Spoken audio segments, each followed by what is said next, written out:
Masaya ka ba na ang katabi mo ay masaya din na ikaw ay katabi niya?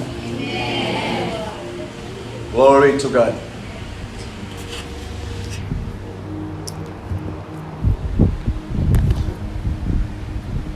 Sa umagang ito, tayo ay muli pinagpapalan ng Panginoon. Tayo ay mag-aaral muli sa Book of Revelation. At nung nakaraang Sunday, araw ng ating celebration, dalawang celebration. Celebration para sa ating church anniversary, na kung saan tayo ay namangha sa ginawa ng Panginoon sa atin dahil kahit sobrang mainit ang nasa loob, tayo ay nakapagbibigay pa rin pagsamba at kalulatian sa Panginoon. Amen? Amen. At salamat po sa inyong mga participation, sacrifices. Nakaka-bless doon sa mga taong sa 11th hour na po ay may hinihipo ang Panginoon para bigyan tayo ng mga bagong electric fan. Brand new. Yan po ay hindi po pinahirap sa atin, binigay para sa church natin. At nakakatuwa dahil ang news po ay kumikilos sa atin. Ang ating pagkain din, miracle. Salamat na nagkasya. Ako'y naniniwala na busog ang lahat. At higit doon yung mga salita ng Panginoon. Isang paalala sa atin upang maranasan natin yung reigning with Christ, ay nakita natin paano po ang Panginoon nagsisimula upang pagharian tayo at paghari tayo kasama ang Panginoon. Yun po ay isang mensahe na talagang binigay ni Lord para sa church natin. Bunga doon sa mga nag-aayuno. May mga nagpa-fasting po sa araw ng Saturday. Mga kapatiran natin sa Life Homes and Napico, Pasig, pati dito. Karamihan doon ay mga church leaders natin. Ako'y namangha sa mensahe ng Panginoon. 100% ako'y naniniwala. Yun po ang Word of God ni Lord sa atin sa araw na yan. At salamat na ang Panginoon ay nakapangusap sa atin. Amen? So bagamat naka-skip tayo, nag-skip tayo dun sa ating series sa pag-aaral ng Book of Revelation, ngayon naman ay pagpapatuloy natin. Sapagkat ako'y naniniwala, the more na tayo ay nabuksan ang ating isipan about dito sa aklat ng Revelation, lalong magiging mapalapit tayo sa Panginoon at magiging handa sa Kanyang pagbabalik. At ating makikita po yung kalendaryo ng Panginoon, no, sa Kanyang ginagawa dito sa lupa. At kung ano na po yung oras o panahon na mayroon tayo. Ito ba yung panahon na kung saan tayo ay magpa-bonjing-bonjing, no, tayo maggalagala, palagi na sa ating mga spiritual na buhay ay nakalimutan natin na mayroon tayong mga responsibility na maghahanda dahil tayo pupuntahan na ng ating hari. Yung pagbabalik ng Panginoon, pupuntahan ka niya. Appointment niya sa iyo ito. Hindi ito judgment para sa iyo. Hello? Yung pagbabalik ng Panginoon na siya ay nandyan sa ulap, mga ulap, alapaan, in the clouds, sasalubungin natin siya. Kasama niya yung kanyang mga mighty angels. Ang Panginoon dito, excited na ikaw ay makapiling niya that time. Na hindi ikaw ang maiwan. So of course, kaya nag-aaral tayo sa Book of Revelation para ma-excited tayo sa kanyang pagbabalik, ikaw po ang kanyang pupuntahan. Ikaw lang ang makakakita kasama yung mga mananampalataya. Yung ibang mga tao na walang relasyon sa kanya, hindi sila makakakita sa kanya that time. Ikaw lang din ang sasalubong. Ikaw na mayroong pong Kristo, mayroong Holy Spirit. Ikaw na nalinis sa banal na dugo ng ating Panginoon, ikaw lang din ang makakalapit sa Kanya that time. Yung mga tao na wala sa Diyos, wala sa Kanya, ay wala silang karapatan na sumalubong sa ating Panginoon. Yun po ay appointment ng Panginoon para sa iyo at sa akin. Ako ikay naabutan, that time na ikay namatay. Ang Bible nagsasabi, natutulog ka lang. Yung katawang panlupa mo ay natutulog lamang. Pero yung espiritu mo ay nandoon na. Nung mamatay ka, on the spot, sa araw na kamatayan mo, yung spirit mo ay babalik sa ating Panginoon. Kung mayroon pong Kristo ang buhay natin. Kung wala tayo sa Panginoon, yung spirit mo, bababa. pupunta doon sa kadiliman. Pero yung nasa Panginoon, pupunta doon sa kaliwanagan, sa kanyang karyan. So, babangon ka, yung katawang panlupa, magkakaroon ng reunion doon sa spirit mo. Imagine, reunion. Yung katawan mo dito ngayon ay malakas. Kung may mga iilan din sa atin, sa pagbabalik ng ating Panginoon, nabuhay ka pa rin. Yun ang malaking miracle. Dahil hindi ka nakaranas na kamatayan. Ang Bible, sabi niya, translate into a glorious body. You will be translated into a glorified body. Ibig sabihin, yung katawan mo, nagmamanas na, nanghihina, nagkakasakit, maraming mga karamdaman, magbabago. Magbabago. Para sa salubong. May bago ka ng katawan, may bago ka pang kasuutan. Yun po ay totoo. Kaya atin pong pag-aaralan yan sa Book of Revelation para kayo ay ma-amaze na yun po ay mangyayari. Hello? Yun po ay mangyayari. Now, nais ko pong magbukas tayo sa aklat ng Revelation sa chapter 1 at simulan natin basahin po sa verse 10. Revelation chapter 1. At simulan natin basahin po sa verse 10 and the following verses. I was in the Spirit on the Lord's day, and I heard behind me a loud voice. Supernatural po ang experience dito.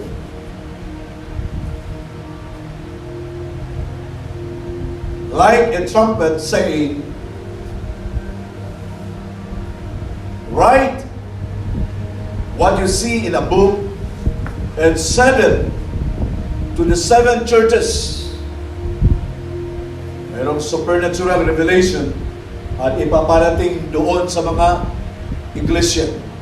Now, hindi po kasama dito yung Africa, America, mga kilalang mga bansa.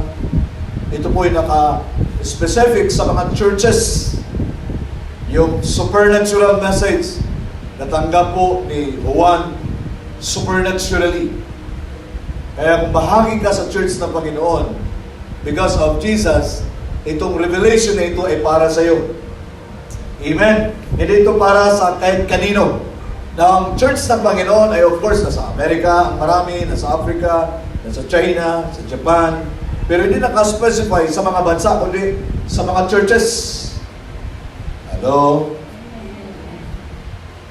Write what you see in a book and send it to the 7 churches, to Ephesus, to Smyrna, and to Pergamum, and to Thyatira, to Sardis, and to Philadelphia, and to Laodicea. Sorry po, wala po arenda. Hello? Lalo walang block 15. Amen? Pero ako'y naniniwala na sa bawat block dito ay may mga born again. Bahagi ng church ng ating Panginoon. Palakpakan natin ang Panginoon. And in verse 12, then I turned to see the voice that was speaking to me. I turned to see the voice. Nakikita ba yung boses? Yung tinig? Yung voice, nakikita ba? Sabi niya, and I turned to see the voice. Hindi po nakikita. Yung naririnig. Hello? Then I turned to see the voice that was speaking to me, and on turning, of course, alam mo, pag may tumatawag sa'yo, alam mo ba, malamang nasa likod, o nasa harapan, doon ka titingin, o nasa likuran, doon ka lilingon. Pero hindi para makita po yung naririnig, kundi kung saan nanggaling yung mga salitang naririnig. Now, nung siya lumingon at tumingin, and in turning, I saw 7 golden lampstands. And in the midst, in the midst of the lampstand, one like a son of man. Ibig sabihin doon sa 7 lampstand, mayroong lumilitaw, mayroong nahahayag, mayroong nakikita, like a Son of Man. Nasundan pa ba ninyo ako? Sa church ng Panginoon, ang nakikita lagi si Jesus. Hello? Yung like Son, like a Son of Man, tumutukoy ito sa ating Panginoong Jesus. Kaya masarap po ang pakiramdam na sa paglilingkod mo sa Panginoon, yung church na pinupuntahan mo, walang ibang nakikita at itinataas si Jesus. Hello? Mamaya makikita pa natin yung dagdag na explanation at pag-i-expound sa mensahe. Clothed with a long robe. May kasuotan siyang mahabang suot. Ano yan?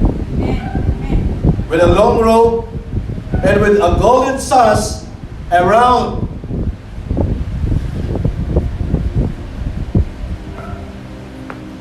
With a golden sash around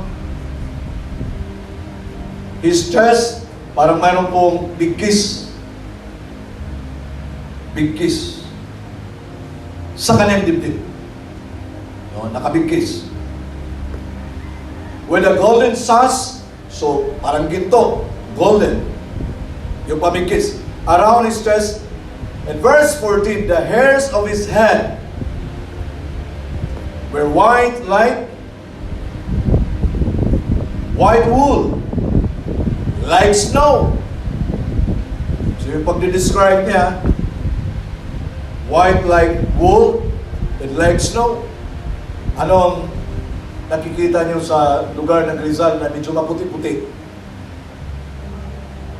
Kung alam ni John yung Boracay, maputi-puti yung buhangin doon, baka yun ang pwede niyang gamitin. I-describe lang yung nakita na puti talaga. Yung buhok ng ating Panginoon na makita niya. Hello? His eyes were like a flame of fire. Parang dalawang. Nakakita na ba kayo ng laser? Parang dalawang laser. Like a flame of fire. And verse 15. His feet were like burnished bronze. Ay pagawaan ng, ano ba yan? Tabak. Lagab-lab. Yun na nakita po ni John doon sa kanyang mga paa. Like burnished bronze refined in a furnace. And his voice was like the roar of many waters. Hindi ko makakalimutan, 1992, nung ako'y nasa Cebu, ang Panginoon nagsalita sa akin, pray, pray, pray. Yung 3 times na narinig ko, pray, pray. Super napakalakas. It's like the trumpet. Nag-iikaw. Napakalaking poses ng ating Panginoon. Like the roar of many waters. Sobrang maingay. And then verse 16, in his right hand, he held 7 stars. Ganun kaya kalaking stars na ito, nakita niya sa right hand ng ating Panginoon. Marami kang pwedeng titignan, yung buhok, yung mata, kakaiba, yung kanyang kasuutan, yung kanyang mga paa. Ma-amaze ka dahil maraming object na makukuha yung attention mo. Tapos mayroon pa siyang hawak doon pa sa right hand, 7 stars. Try to imagine kung ano yung nakikita ni John. Yun yung Jesus natin na meron tayo. Hello? Hindi yung nakikita natin sa Cebu at sineselebrate dito sa Quiapo na nakaganyan. Napansin ba ninyo nakaganyan? Lagi nagayag ng peace pero wala kapayapaan yung mga tao na yan. Hello? Hindi naging totoo sa kanila. 7 stars ang hawak ng ating Panginoon. Hindi lang nakaganyan. 7 stars sa right hand. At maintindihan natin yan mamaya. From his mouth came a sharp 2-edged sword. So, doon na naman sa bibig, may napapansin si John. Napalingon na naman siya doon sa kanyang nakita doon sa bibig ng ating Panginoon. Mayroon pong came a sharp two-edged sword. And his face was like the sun shining. Lalo na yung mukha. Hello? Marami sa mga young people dito, kung nakakita lang ng medyo may pagkaturko, dali, wow!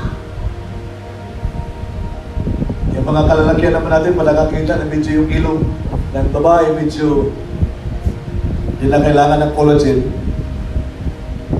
Talagang na siya, no? Si John po, nakita ni John sa pagkakataong ito, his face, sabi natin his face, was like the sun shining in full strength. Talagang matinding init.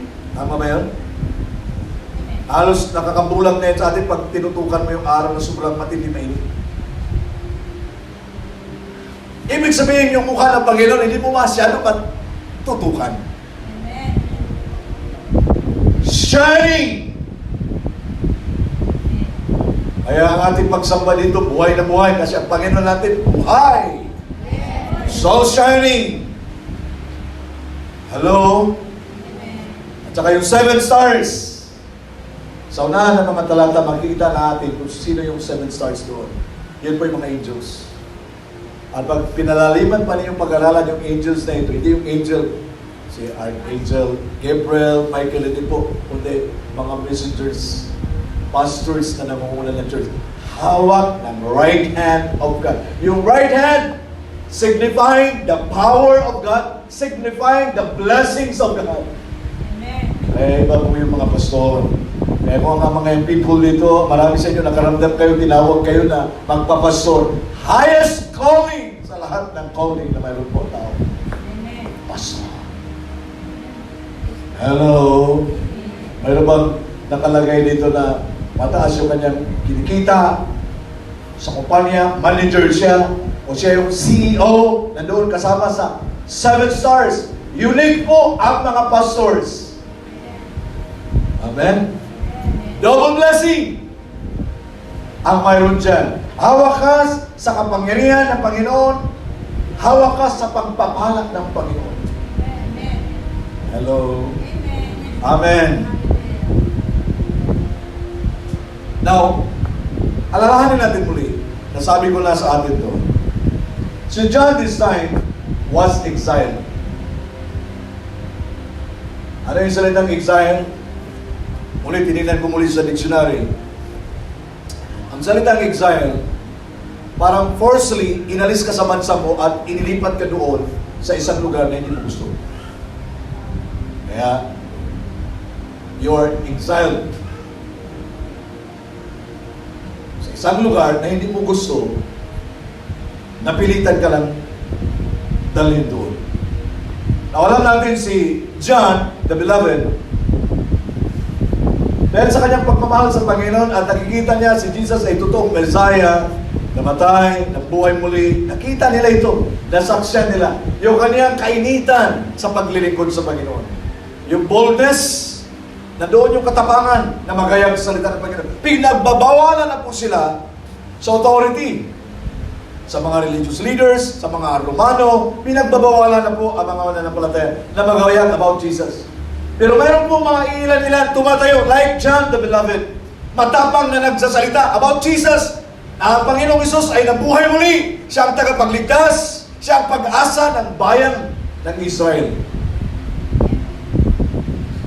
Ay ingayan ko ang marami. Hindi nila nagugustuhan yung mensahe at dahil doon, ang marami po pinipersecute at isa dito si John the Beloved, dinala po doon sa isang lugar na tinatawag Patmos, isang isla. Wala ka nang kasama ang mga mananampalataya doon. Wala ka nang ka-fellowship. Di ka na makakasama ng mga cell groups. Kung nagkalat yung mga cell groups, Bible study. Sa isang lugar na kung saan hindi ka na malayang maghayag sa salita ng Panginoon dahil wala ka ng pangangaralan. Hello? John was exiled at Patmos Island. It was in exile that Jacob met God. Karanasan din ni Jacob na siya na-exile. It was in exile that Jacob met God at Bethel. Nung siya ay nandun sa isang lugar na hindi naman talaga niya pinangarap, pero doon niya nakatagpo ang Panginoon. God helps us in our greatest need. Of course, si John the Beloved dito ay naglilingkod sa Panginoon. At this time, medyo alanganin na yung kanyang kinalalagyan. Lugar na hindi po niya ginusto. Nasa malaking pangangailangan siya. Wala na siya ka-fellowship. Pero ang Diyos po ay makakatagpo mo. Makakatagpo po ni John. God helps us in our greatest need. Moses was in exile when he saw the burning bush. Alala ninyo, nakapatay po si Moses. Isa sa mga katiwala ng mga Hebrew para pangunahan yung mga Israelites at brutal yung kanilang pagtitil, pangunguna sa mga Israelites, at nasaksyan ito ni Moses kung paano tinatrato yung kanyang mga kadugo. Dahil alam na po niya na siya isang Hodju, isang Israelite, bagamat siya isang adopted son doon sa mga pamilya ng Pharaoh. Nung makita niya paano tinatrato yung kanyang mga kadugo, yung Hebrew doon, na nagbibigay ng hindi magandang pagtrato sa mga Israelites, pinatay niya. At dumating yung balita dun sa hari, nakarating doon sa kanya, na pumatay si Moses. Pinalay si Moses, or else siya ipapatay. Dahil may plano pa rin ang Diyos sa kanya, yung hari hindi nakaisip na papatayin agad. Binigyan pa rin siya ng chance. Kasi yung kalendaryo ng Panginoon, yung plano ng Panginoon, minsan hindi natin maintindihan yung mga pangyayari sa buhay natin na may mga masalimuot. Kikita ba ninyo yan? Pero sa unahan, lalo nagliliwanag. Habang dumadaan ka sa mga masalimuot na buhay, dahil may magandang plano ang Diyos sa'yo, kinakatagpo ka ng Panginoon. Sa isang lugar na kung saan nahihirapan ka, hindi mo na alam paano mag-design kung saan po ang gusto mong puntahan. Kung anong trabaho, anong negosyo, anong buhay ang gusto mong makita.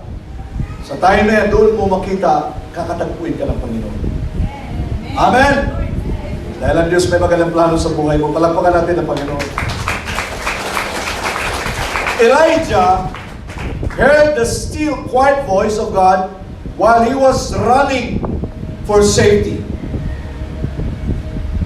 Alam natin si Elijah, natakot siya sa isang reyna. After na napatay niya yung 450 false prophets, na sa bansa ng Israel, pinaniniwalaan itong mga prophets na sila yung totoong mga prophet sa bansa ng Israel. Diba sa panahon natin ngayon, marami mga nakikita natin kung saan tayo galing. Kung sino yung mga pinakikinggan ng marami. At pinaniniwalaan na sila mga totoong mga propeta ng ating Panginoon. Sa bansa ng Israel, mayroong 450 false prophets na pinatay.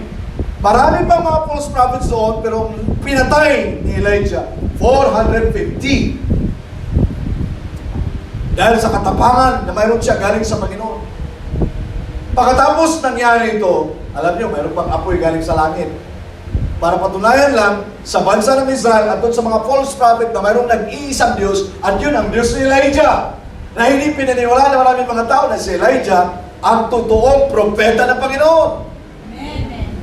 So nagpadala pa Panginoong Diyos ng apoy galing sa kalangitan para tupugin po yung kanilang mga handog.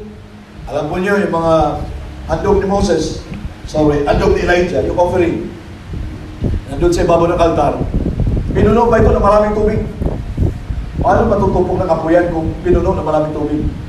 Pero dahil yung apoy na yan, hindi po apoy galing sa lupa, apoy galing sa kalangitan.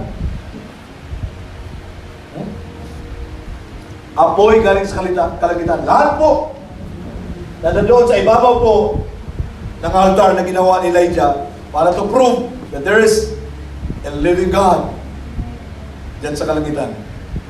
Natupok.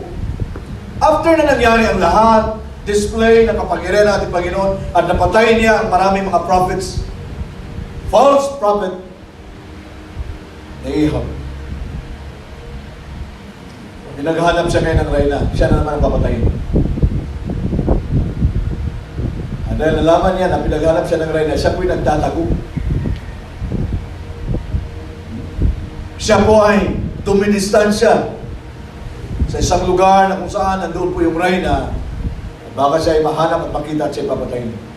Nakalimutan niya, 450 po ang kanyang pinatay. Baka mag-isip kayo, di ba bawal ang pumatay? Depende po yan. Kung ikaw sundalo, ikaw pulis. Depende yan sa motibo, bakit ka nakapatay? Bakit ka pumatay? Si Moses, mamamatay tao, pero bakit siya tinawag ng Panginoon? Hello? Mayroong pagpatay ng murder, mayroong pagpatay dahil sa iyong katungkulan para sa bansa mo, para sa pamilya mo. 450. Pinatay na ito dahil hindi sila mga totoong propeta. Nakatakot na ngayon kung mayroong totoong propeta at papatayin yung mga hindi totoo. Pero sila yung dyan nagawa niya. So pinaghanap siya ng reyna, natakot po siya. Habang siya nagtatago, siya po ay nasa matitinding pangangailangan. Kasi habang lumalayo ka sa komunidad,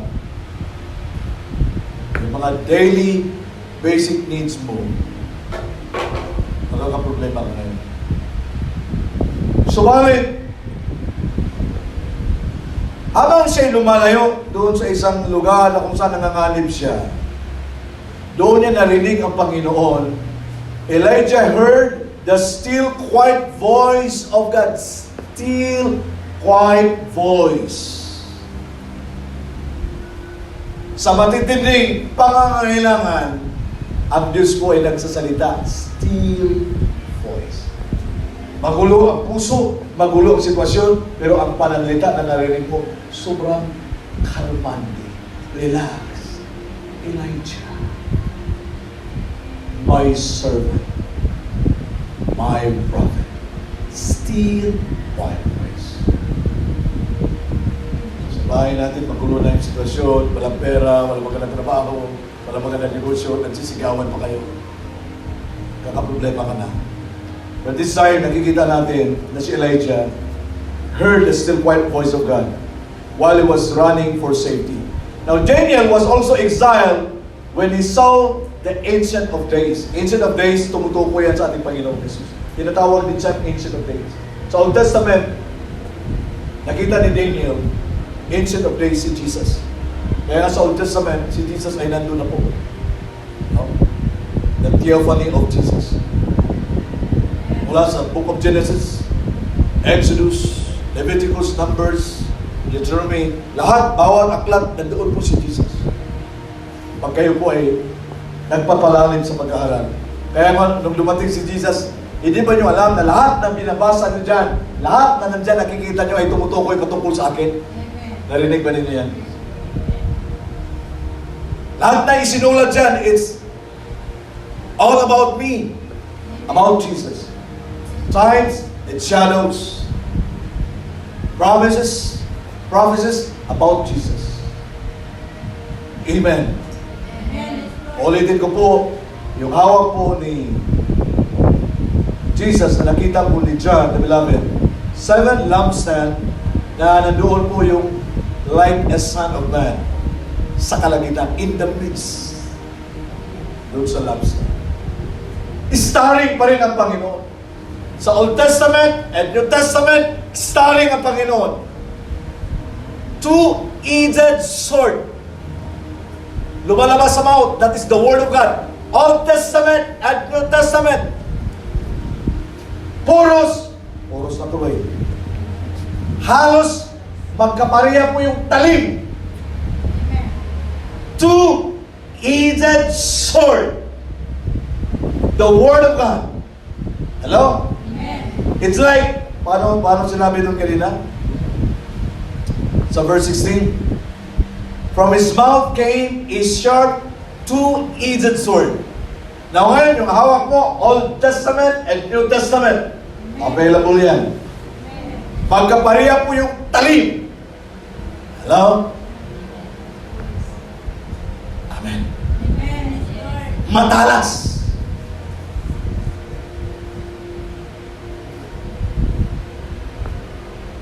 Minsan, hindi ko alam habang ako'y nagsasalita.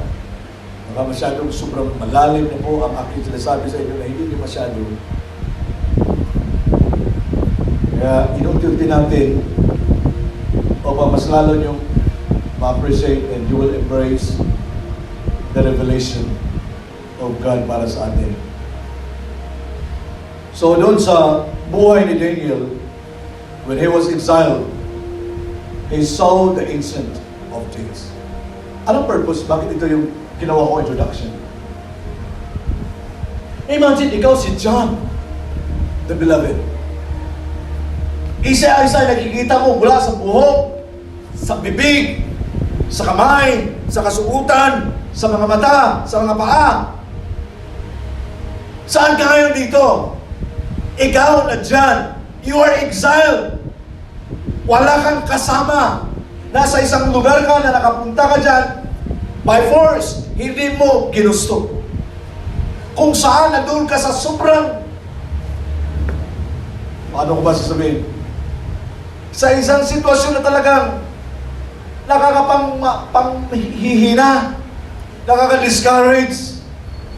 Naglingkod ako sa Panginoon, nagtapat ako sa Panginoon, mainit ako na nagkakandak ng Bible study, gumagawa ng evangelism, nangunguna sa discipleship, tapos ito lang ang kinauwihan, dito lang ako napunta, na-exile ako, na wala man, ni minsan man, mga kamag-anak, kapamilya, kaibigan na pwedeng pumunta sa akin. I was exiled. Hello? Sa isang isla, na wala mang kahit sino mga tao pwede pumunta sa ito. Pero ngayon, kung saan, sa kalalagayan mo ngayon, ikaw po ay sobrang nahirapan.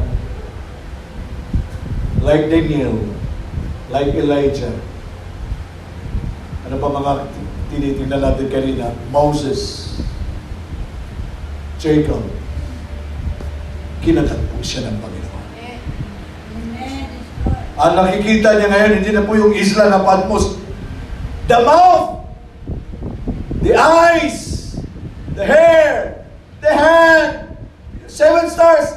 Pastor din si John, kasama siya doon in the right hand of God. The right hand, signifying the power, the blessing. Ang mga naglilingkod sa Panginoon, laging sinasamahan ng kapangyarihan ng Diyos. Ang mga naglilingkod sa Panginoon, laging sinasamahan po ng pagpapala, God's favor. Hello? Hindi may iwasan sa ating paglilingkod sa Panginoon. Masaya na lagi kang nandoon sa maraming mga kapatiran kasama. Maganda din yun. Pero may mga time na parang nag-iisa ka. Kung kailan ka nag-iisa, doon ka kinakatagpo ng Panginoon. Super naturally. Kaya kung may mga tumatanda na dito na hindi pa rin nag-aasawa, isin mo lang. Sa araw, magpapakita ang Panginoon sa iyo. Amen? Nandiyan ba tayo? Amen.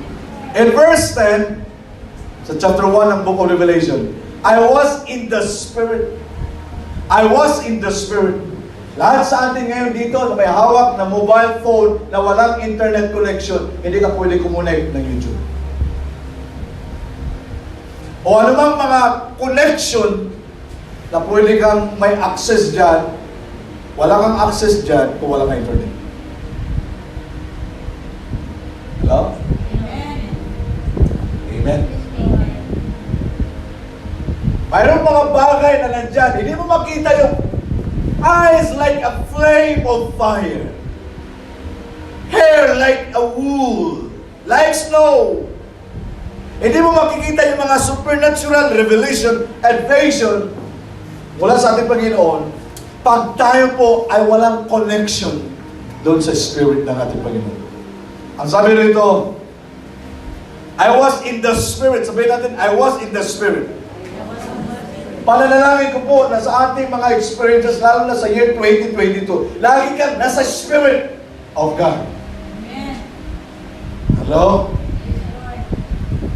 I was in the Spirit on the Lord's day. may blessing po sa buhay mo pag lagi kang nandun sa Spirit ng Panginoon at sa araw ng ating Panginoon. Araw ng Panginoon dito, ito yung araw ng resurrection. Sunday. Na-resurrect po ang Panginoon Sunday. Yun yung first day sa kanila. Kasi ang Saturday, pang seventh day. Araw ng kapahingaan. Yun po yung sa old creation. Hello? Old creation. Ngayon, nagkaroon ng new creation. Ilalim na tayo sa bagong creation sa ating Panginoong Jesus. Hindi ka na ilalim doon kay Adan. Sa old creation, mula kay Adan, ang kapahingaan mo, seventh day, araw ng Sabado. At yung kapahingaan mo, literal talaga, araw ng Sabado. But sa new creation, yung kapahingaan mo, si Jesus mismo. The light, the sun, shining. Hello? Ano ang gusto mo? Yung araw ng Sabado, nakapahingaan, sa old creation, yun ang order. O dito ngayon sa new creation, if anyone is in Christ, ano sabi doon? Is now a new creation. The old has gone.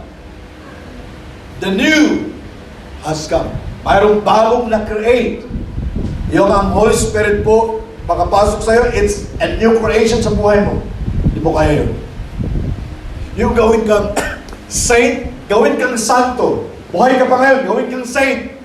Ano yung saint? Banal. Paano ka naging banal? By your works, by your profession, naging banal ka by the blood of the Lamb. Saint, ang ibig sabihin, holy, banal. Paano ka naging holy? Paano ka pinawalang sala? Paano ka nilinis? By the blood of Jesus. So dito pa lang sa lupa, dahil binanal ka sa dugo ni Kristo, considered ka as saint, holy. Kaya tama ang sinasabi ni Paul, to the saints of Corinthians, to the saints of Ephesians, basahin yung Bible nyo, yun ang sinasabi ni Paul. To the saints of Galatians, to the saints of Arenda. Imagine, to the saints of Arenda. Nakakatuwa pa mga santo dito. Nagdadala ng saging, mango, cake. Natutuwa ba kayo na kayo tawaging saints? Amen. Dalawang blessing na mayroon po dito si John. I was in the Spirit. Nalayo ka siya doon sa lugar na kung saan malayo siya maghahayag ng Word of God. Matapang siya doon na naglilingkod sa Panginoon. Dinala siya sa isang lugar na wala na siyang kasama. But this time, I was in the Spirit. Wow. Alam ko man, marami akong mga taong kasama dyan. Hindi mo kasama Panginoon. Hello? Mayroon na akong malaking hinarap na problema dahil sa persecution na ilayo ako dun sa lugar na gusto ko. Dito ko dinala. Parang kolonya. Alam mo yung mga binilanggo, may kolonya dyan sa Davao, sa Palawan, dito sa Mindoro. Kolonya. Naintindihan ba ninyo? Parang nakulong ka sa Makati, dinala ka ngayon sa Davao. Penal colony. Of course, maganda naman ang buhay doon. Bakit? Baka malayo ka sa pamilya mo, hindi ka malayo sa labas. Pero nakapagtatanim ka doon. Nainitan ka ng araw. Kumikita ka kahit kunti. Nagtatanim ka ng mga banana. Pero yung kay John, iba po. Maliit lang po yung Patmos. Hindi ko alam kung nakakita na kayo ng Camiguin sa Misamis Oriental. Parang ganun at napalibutan po ng tubig. Itong lugar ito, isla. So sino ba hindi ba discourage? Nasa kolonya ka. Alam mo sa mata ng mga tao, ikaw isang binilang. But this time, nagbago. Pag ang tao na sa Espiritu ng Panginoon, hindi po tayo nakatutok dito sa lupa kung anong kinalagyan mo. Wala masyadong magandang trabaho, wala masyadong magandang negosyo. Nagkamali pa ako sa paghanap ng asawa, nakapangasawa ako dito. Talaga, hindi ko alam, Lord. Kalooban mo pa ito, Panginoon. Parang demonyo. Parang demonyo. Wala ka pa sa impyerno. Sinamahan ka na. Hello? Totoo yan sa maraming mga mananampalataya kasi may mga nag-asawa na noon na wala pa sa Panginoon. Kaya ngayon mga young people, mapalad kayo. Kung mamimili naman kayo, hayaan niyo si Lord ang pumili para sa inyo. Hindi nakagawa ng marami yan. Kung mamimili naman kayo, hayaan niyo ang Diyos ang pipili para sa iyo. Iba ang tingin ni Arnold sa akin, sana kung maibalik pala, kung maibabalik ko pala. Si Russell pa rin yun. Hello? I was in the Spirit. May blessing po pag tayo nasa Spirit. Hindi na ma-experience po ito, nakikita niya, yung Jesus na sobrang malapit siya noon. Laging nagparaw-raray in the bosom. Where's? Sa dibdib. Sumasandal. Sobrang malapit. Si John, kay Jesus.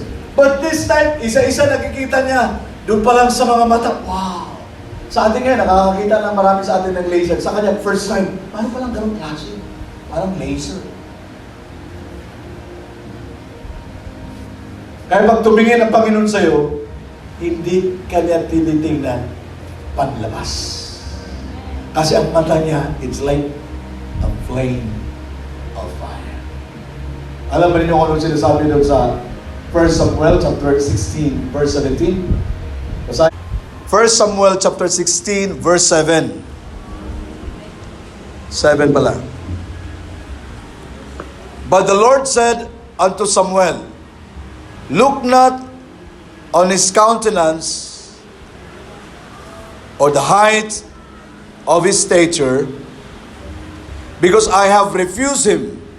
For the Lord seeth not as man seeth.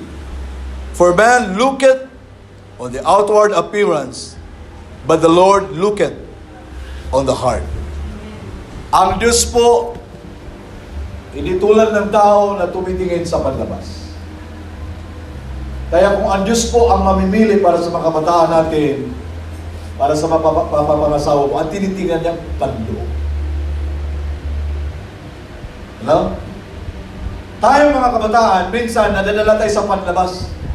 Maraming laman yung kanyang pitaka. Rolex yung kanyang relo. Sa mga babae naman, mukhang medyo maganda yung kanyang labi, manipis. No?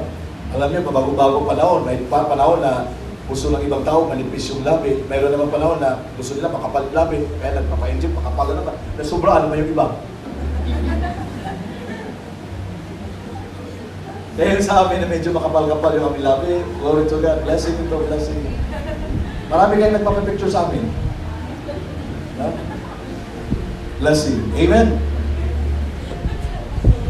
Ang Diyos po ay tumitingin sa panloob. Kasi ang kanyang mata, like a flame of fire. Tayo tumitingin sa panlabas. Ang Diyos tumitingin sa panloob. Now, yung blessing na ito na tanggap po ni John, imagine verse 10 pa lang tayo mga kapatid. Ha? Hanggang verse 16 yung binasa natin kayo na. Pero sa verse 10, ma-amaze na tayo. Pag ang tao pala nasa spirit ng Panginoon. Pangalawa, on the Lord's Day, Sunday. Kaya huwag po ninyo basta-bastahin ng Sunday. Kasi mayroon talagang araw na gusto ng Panginoon magmanifest.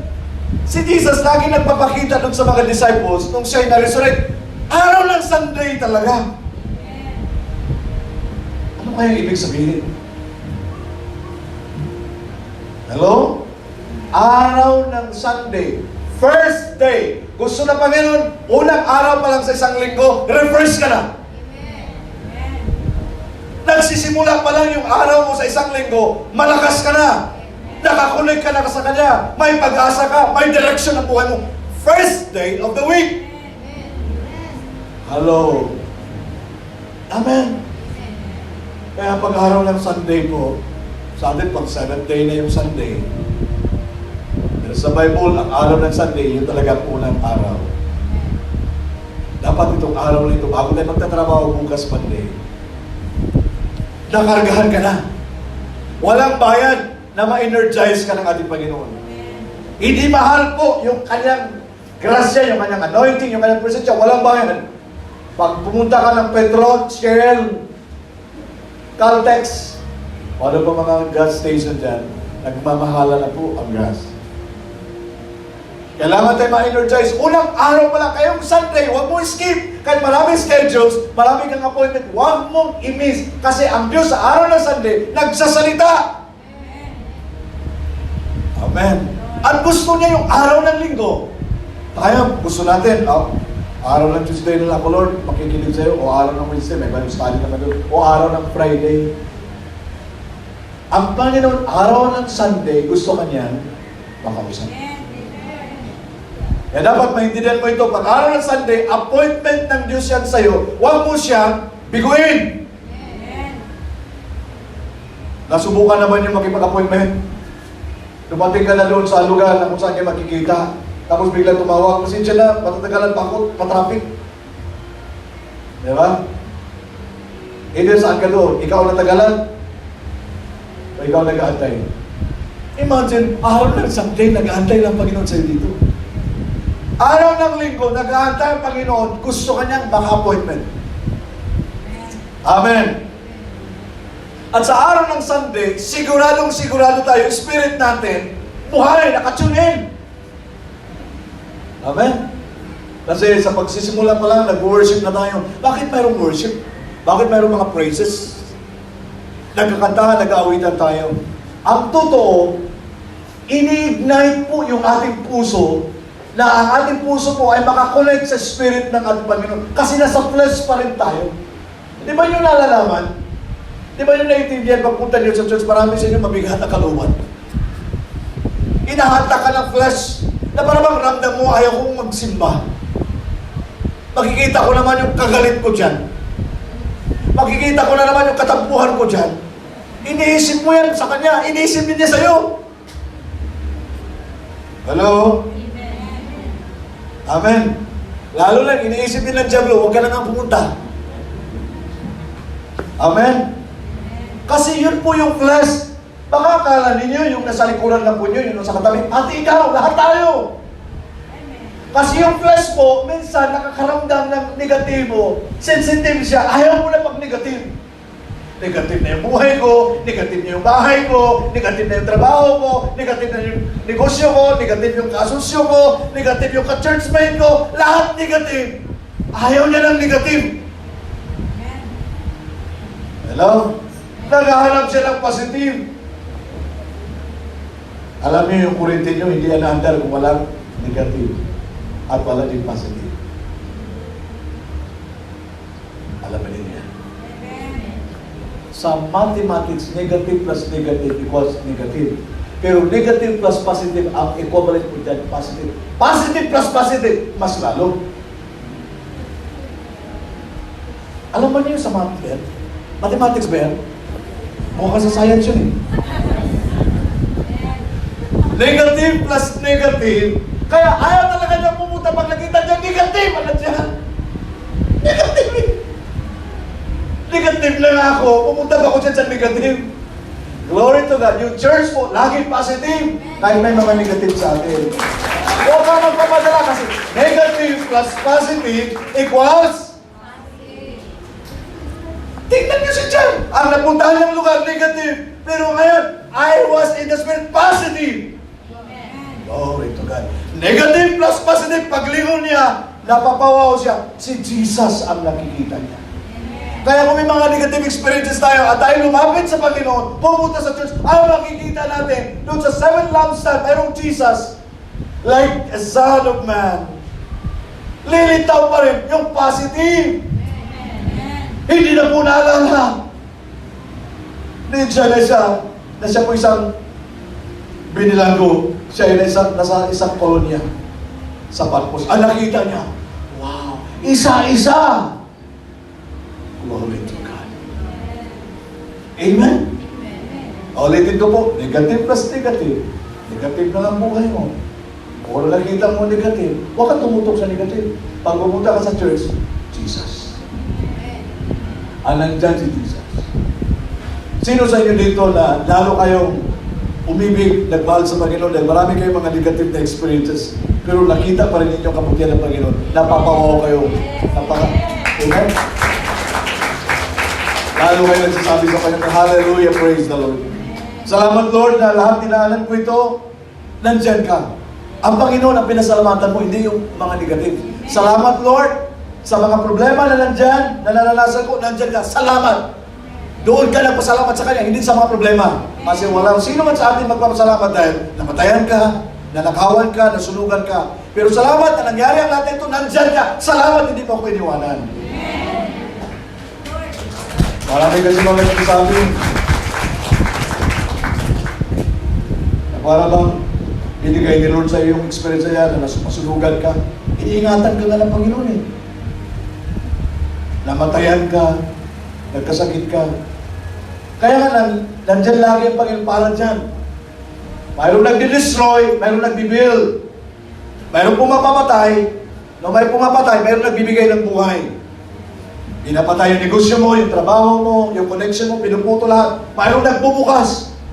Huwag mo sabihin, ang Diyos mo nagbibigay dyan. Mayroon po tayong kalaban, totoong nagtatrabaho, 24 hours a day. John 10:10. A. Ministry ng Diablo nag-exist to steal, to kill, to destroy. Normal na nangyayari yan. Huwag mo sabihin, ang Diyos po ang nagbigay niyan. Siya kasi nandito pa siya. Pero nandyan siya sa P. John 10:10 P. Pumarito siya para bigyan ka ng masaganang buhay. Buhay na kasi siya. Buhay na talagang uunlad. May ginagawa ang Diablo siya, may gagawin din siya. Negative plus positive equals positive. Kaya ano po explanation ni Paul dyan sa Romans 8:28? All things work together for good. Naging positive na po. Maraming negative, pero dahil may Diyos, kasama natin na po yun. Ang Romans chapter 8, yun doon po sinasabi. Sa Romans chapter 8, sila na mga anak ng Diyos ay sinasamahan ng Panginoon.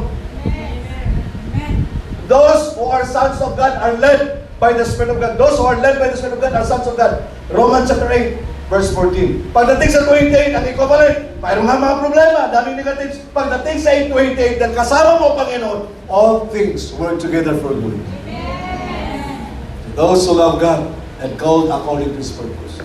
Amen. Pag tinignan mo rin si Joseph, the dreamer, ang dami po mga masalimot mula sa kanyang pamilya. Inilayo siya sa kanyang tatay, na kanyang mga kapatid. Inulog siya doon sa balon. Firstly, hindi niya kagustuhan. Gusto siyang patayin. Ibininta siya sa mga Ismailites. Dumating siya doon kay Potiphar, okay na sana, sumagana na rin si Potiphar dahil sa kanya. Malinaw ang sinasabi ng Bible dahil kay Joseph, binilas ng Panginoon ang pamilya ni Potiphar. Mayroon namang ahas doon. Kung saan ikay nagsa-shining like a star, mayroon namang ahas gustong sirain at wasakin yung kaningningan. Kaya malaging mayroon pong diablo to steal, to kill, and to destroy. Pero hindi nawawala yung ministry ng Panginoon. Habang ikay nakakaranas doon sa ginagawa ng diablo, nandyan siya. Yes, nagtagumpay ang diablo. Nakaalis si Joseph doon sa tahanan ni Potiphar.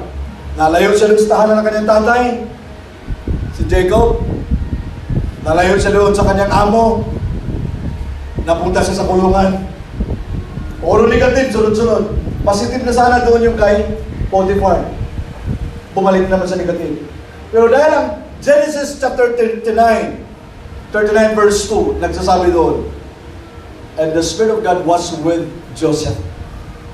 The Spirit of God was with Joseph. Merong negative, merong positive, the Spirit of God. And I was in the Spirit.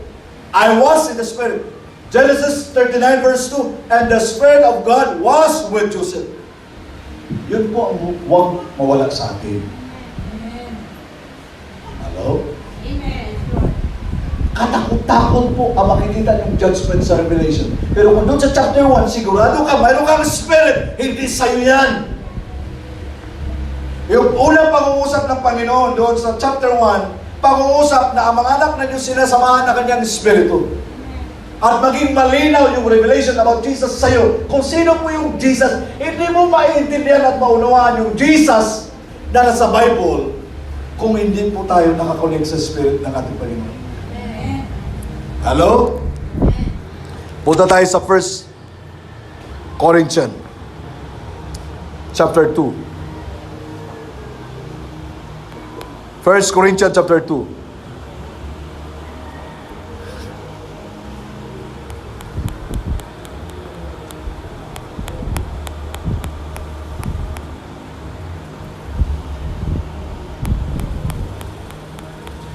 So, simulan natin sa verse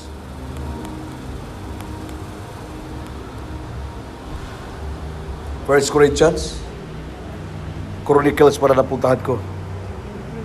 Kailangan ko talaga na i-glass, ano? 1 Corinthians chapter 2 verse 10. 1 Corinthians chapter 2 verse 10. But God hath revealed them unto us by His Spirit. For the Spirit searches all things, yea, the deep things of God. I-reveal ng Diyos sa atin yung mga deep things of God. The blood of Jesus, the assurance of salvation, the eternal life, rapture, end times, at marami pa, deep things of God. I-reveal ng Diyos sa atin through the Holy Spirit. Hello? Verse 12. Now we have received not the spirit of the world. Yung spirit dito, small s. Kanina, capital S. Tumutukoy sa ating Panginoon, the Holy Spirit. Dito po, your spirit. Now we have received the spirit of... Now we have received not the spirit of the world. Ang natanggap natin, hindi po spirito ng mundo. Dahil small s dito. But the Spirit which is of God. Spirit, small s again. Spirit na natin. Mayroong bagong spirit, mayroon tayo. Ito yung spirit na nakatanggap ng buhay. Ang life na Panginoon, eternal life, can be infused. Paano ba itatagalog yung infused? Can be infused to our spirit. Ibig sabihin, yung spirit mo parang imbudo. Alam ba natin imbudo? Doon po papasok yung eternal life. The Holy Spirit, doon siya papasok. Sa spirit natin. Yung spirit natin, binuhay ng Panginoon. Kaya sabi dito, but the Spirit which is of God, ito yung natanggap natin, na-create. Yung bagong spirit. Mayroon ka na spirit dati, patay. Hello? Na-resurrect siya, nabuhay siya muli. Bakit siya nabuhay muli? Nandoon yung spirit ng Panginoon. After na napatawad ka, nilinis ka ng dugo ng ating Panginoon, binuhay, pumasok yung Spirit, at dahil doon sa Spirit mo, i-reveal ng Holy Spirit. Ang Spirit ito, capital S, ng Holy Spirit, yung deep things. But the Spirit which is of God, that we might know the things that are freely given to us of God. Imagine yung mga deep things. Revelation ito, tulad dito kay John. Deep things na yan. Yan nakita natin sa chapter 1, paano ang Diyos napakilala sa Kanya. Isa-isa nakikita po ni John, deep things. Ang nagre-reveal dyan, the Spirit. Kaya sabi niya, I was in the Spirit. Tapos doon po i-reveal sa Spirit natin. Hindi po dito sa ating mga brilliant minds. Marami dito mga brilliant minds. No? Mga matatalino. Pero hindi doon i-reveal. I-reveal po sa ating Spirit that we might know the things that are freely given to us of God. Imagine, i-reveal, Lord, yung mga deep things of God sa atin freely, tapos i-reveal niya sa ating mga spirit. Sa verse 14, but the natural man receiveth not the things of the Spirit of God. Natural man, ito yung mayroon tayong mga brilliant mind, matalino na talaga tayo nung bata pa tayo. Pag sinabi 1 plus 1, alam mo, 2. Hello? 3 plus 3, alam mo, 6. Habang kayo nagkakaedad at nag-aaral, lalong tumalino. Pero sabi dito, verse 14, but the natural man receive it not. Kahit gaano ka pa katalino, hindi niya kayang tanggapin yung revelation about God, about the things of God. Amen. Hello? Amen. Kaya kailangan tayong ma-born again. Amen. Kasi yung born again, ito yung taong nagdadala ng life ng Panginoon. Ng Spirit ng Panginoon. Yung born again, ito yung Spirit na hindi na po patay. nag-function ngayon sa kaharian ng Diyos. Nandito ka sa lupa, but you are in the kingdom of God. Pag sinasabing you are in the kingdom of God, ibig sabihin, ang Diyos nasa iyo, naghahari sa buhay mo. Amen. Now, sa natural man, receive it not the things of the Spirit of God. For they are foolishness unto Him. Yung about the cross, about the blood, about yung pananampalataya natin ay nagliligtas sa atin, sa kanila, foolishness. Imagine, ligtas tayo.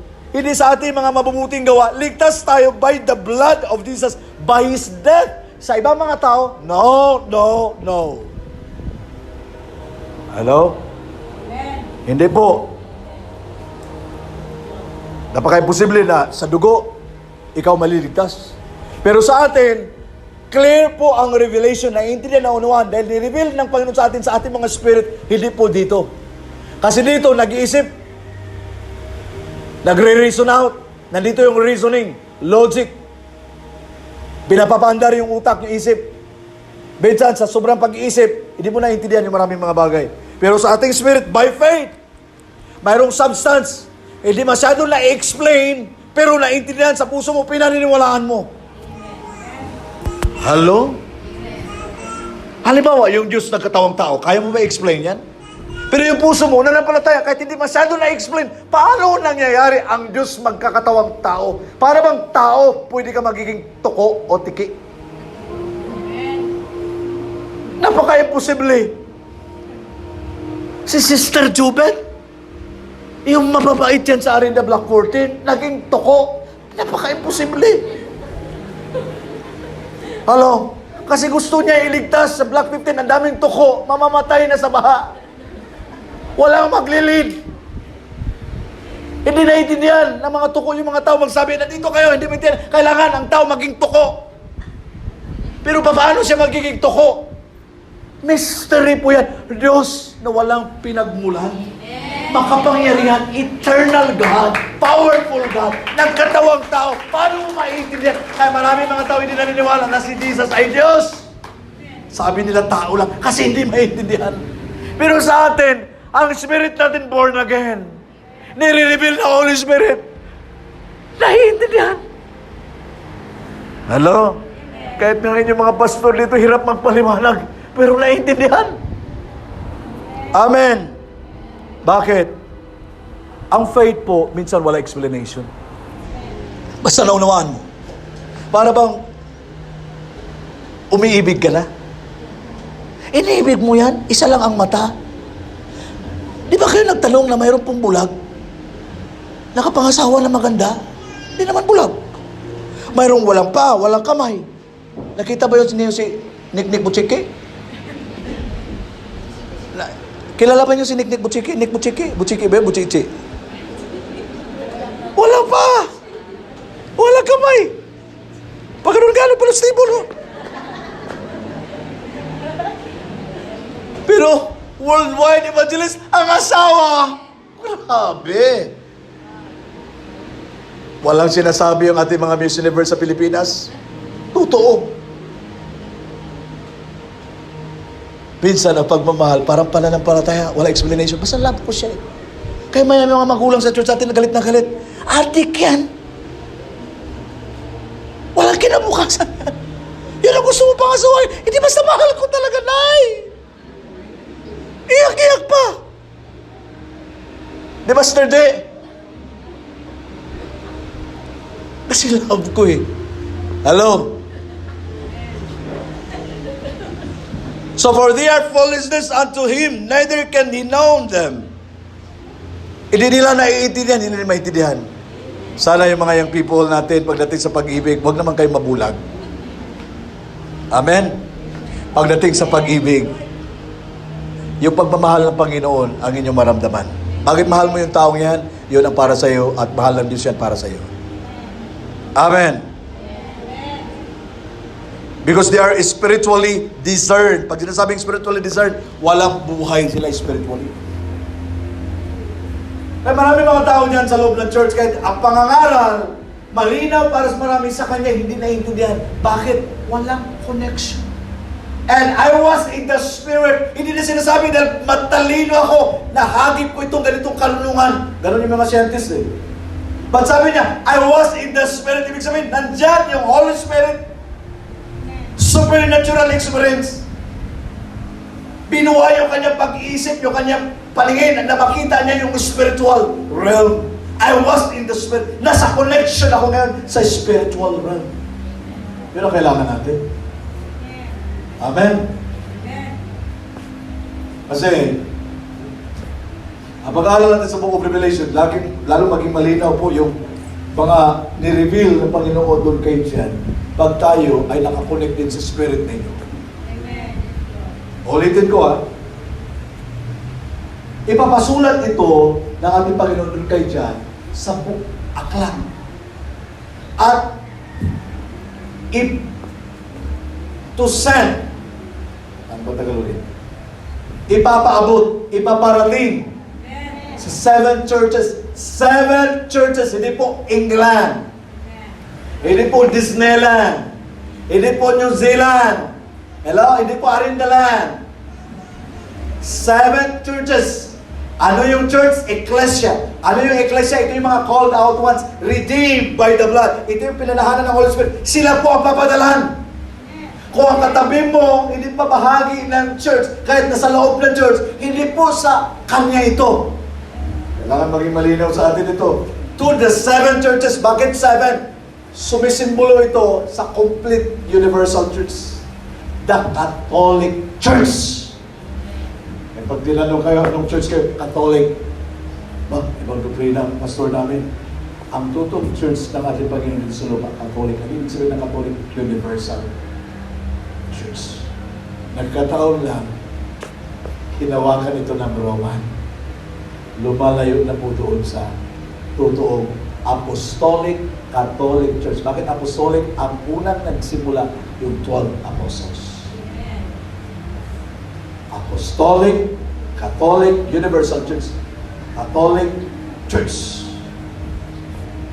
Hindi tayo Roman Catholic. Yun yung 7 churches. 7 completeness. Perfection. So kung hindi ka bahagi doon, sa church na yan, dahil hindi po tayo tumanggap kay Jesus personally, by faith, ano ba yung papaliwanag by faith? By faith.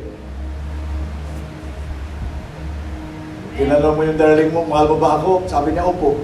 Nasa iyo lang, mananampalataya ka. Kasi sinabi na niya, opo. Intindihan ba ninyo? Pag sinabi ng kasintahan mo, tinatanong ka, mahal mo ba ako? At sasagutin mo siya, opo. Galing sa puso mo yan. Nasa kanya na yan. Mananampalataya siya. Doon sa opo. Ang kaligtasan, sabi ng Panginoon, mahal kita. Dahil sa pagmamahal ko, mayroong prueba. Namatay ako para sa'yo. Nasa iyo na po. Kung mananampalataya ka. Yun yung faith! Amen. Nasa iyo na po kung mananampalataya ka. Kung wala tayong pananampalataya na siya ay namatay dahil sa kanyang pagmamahal sa iyo, binayaran ka sa kasalanan mo, namatay siya para iligtas ka. Nasa iyo na kung mananampalataya ka. Pag nananampalataya ka, bahagi ka doon sa 7 churches.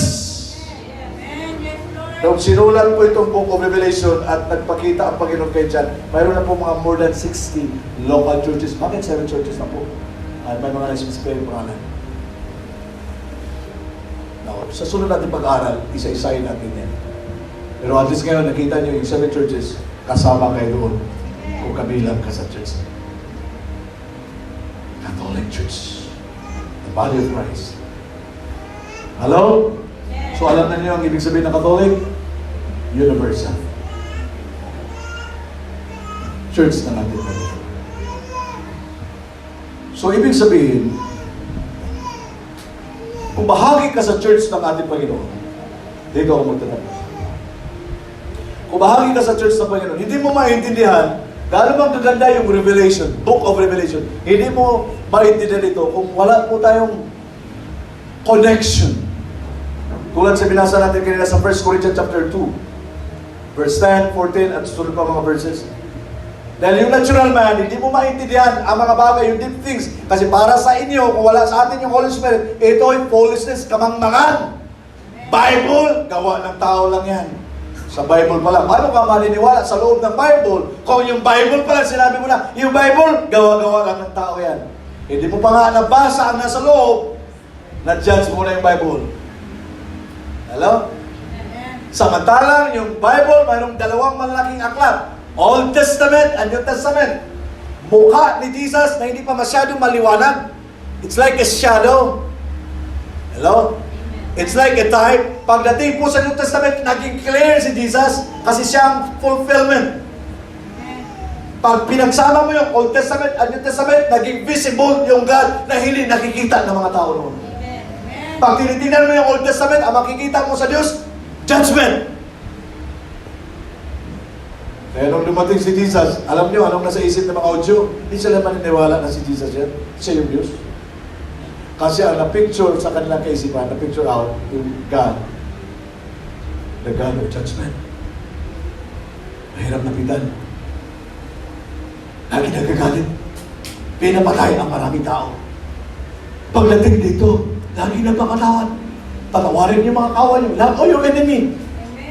Aba, tumataging-ting yung tainga ng mga Hudyo. Hindi ka na nakaturuan namin sa Diyos namin. Pag nagkasala ka, mata sa mata, ngipin sa ngipin. Nakuha ninyo. Tapos dito. Hello. Kahit sa kanto, nagpapagaling. Doon sa Old Testament, hindi ganun po. Ang mga patay, binuhay. Sa Old Testament, walang ganun. Yung Diyos na kilala nila, kaya hindi sila naniniwala. Si Jesus ay God. God na kanilang pinaniwalaan sa Old Testament. Kasi yung Diyos po sa Old Testament, ibang dispensation. Iba yung kanyang pinapapakita. Actually, nung nilabas sila ng Panginoon sa Egypto, Diyos siya na mabiyaya. Kahit murmur sila, walang judgment, hindi po sila pinapatay, hindi sila nagkakasakit. Basahin nyo yung Bible nyo. Mula nakalabas sila sa Egypto hanggang sa Mount Sinai, wala pong ni isa nagkakasakit at namatay kahit nag-murmur. Pero nung humarap na sila sa Panginoon doon sa paanan po ng mundo, nagmamalaki sila. Lahat na pinag-uutos mo, susundin namin at i-bless mo kami ayon sa amin pong pagsunod sa utos mo. Bah, medyo ang Panginoon, titingnan natin kung totoo yun sila sa amin. Basahin yung Bible, binigyan sila ng 10 Commandments. Nung binigyan sila ng 10 Commandments, nagbago po yung order. Mula kay Abraham, grace po yan. Wala kayong makikita may condemnation ang Diyos doon kay Abraham kahit siya po'y nagsinungaling. Siya po'y nag-commit po ng immorality, adultery, walang condemnation. Sino ba sa inyo nakakita dyan sa sinasabi ni Jesus doon sa isang babaeng mananapaw? Na nagtanong siya, sana yung mga tao? Nalaga ko sa sayo. Lord, nag-aalisan na po. Ano sabi ng Panginoon? Neither do I condemn you. Yan po yung God sa Old Testament. Bago po ibinigay yung law. Grace. Neither do I condemn you. Pero ang tumatak sa isipan ng mga Israelites, the God of judgment. The God of judgment. Pagdating siya ng Old Testament, the God of grace, the God of mercy. Mapalag tayo. Yung old and new. Sa ibang mga tao, hindi pa niniwala na yan ay Word of God. Yung old and new, it's about God, about Jesus. The God of judgment, but the God of grace. The God of love. For God so loved the world, that He gave His only Son. For God so loved the world, dahil mahal ka niya, binigay niya kanyang anak. Bakit? Sa Old Testament kasi may batas na doon. Ang kasalanan, ang kabayaran, kamatayan. For God so loved the world, the God of God na doon, He gave His Son. Anong gagawin doon sa kanya anak para mamatay? That's the God of judgment, na doon ka rin punishment. Amen. Eh, ikaw at ako'y na-spare. Dahil siya yung Diyos na nagpakilala sa atin.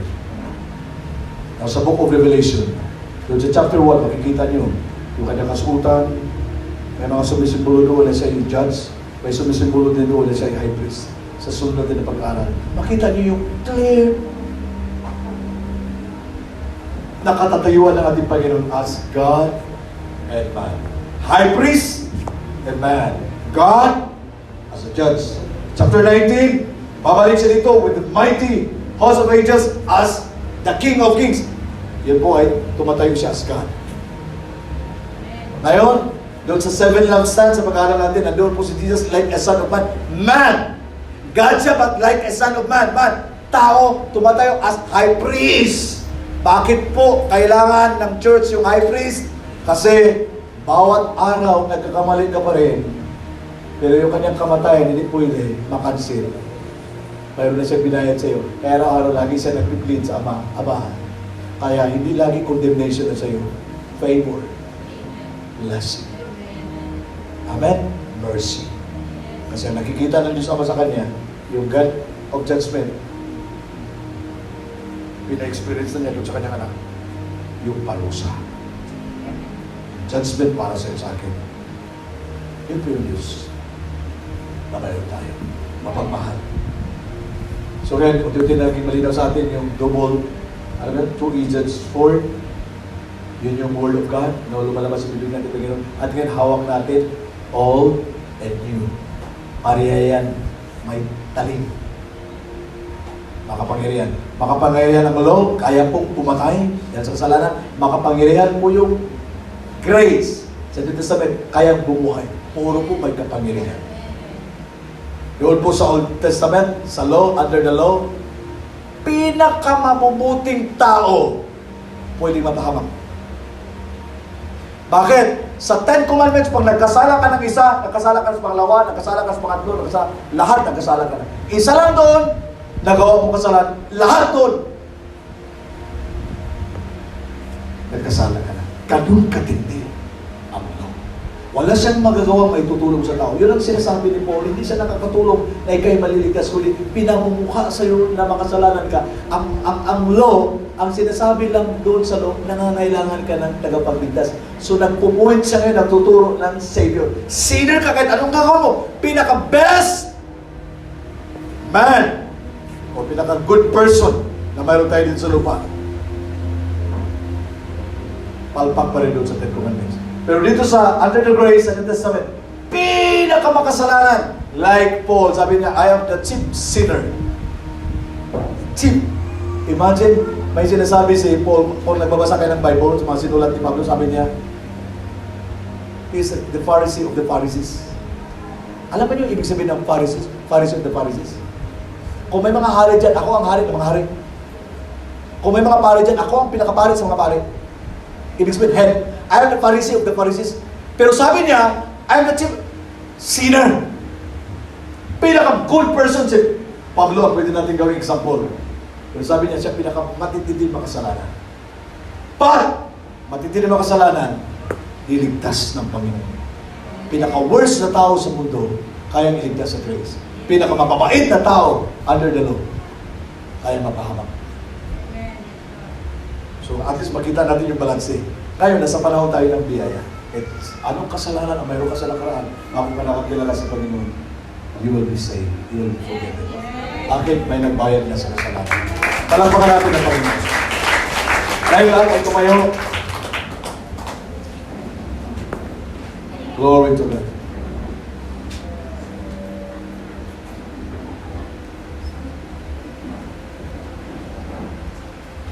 Sana yung ating